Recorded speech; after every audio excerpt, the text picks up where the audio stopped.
যতদিন মাওলা আলী আলাইহিস সালাম কাবা শরীফের ভিতরে জন্মগ্রহণ করেন নাই ততদিন কাবা কিবলা হয়নি।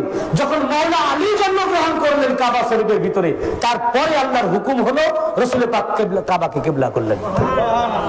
তাই সকল মানব জাতির প্রতি হুকুম হলো তোমরা কিবলামুখী হও। নামাজ পড়ার জন্য কোন মুখী হও?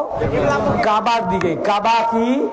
আল্লাহর ঘর। কাবা শুধু আল্লাহর ঘর নয়, আগে বাইতুল মাকদিস ছিল, এখনো আছে, ওটাও আল্লাহর ঘর। কিন্তু এই আল্লাহর ঘর জায়ে পয়দাইশে আলী, এটা মাওলা আলীর জন্মস্থান। তোমরা সবাই মাওলা আলীর জন্মভূমি আতুর ঘরকে কিবলা করে নামাজে দাঁড়াও। এর অর্থ কাবার দিকে মুখ করে কাবামুখী হও, কিবলামুখী হও। অর্থাৎ নামাজ পড়ার জন্য ভেদাভেদ ভুলে গিয়ে কাঁধে কাঁধ মিলিয়ে সকল কালেমা পাঠকারী আলী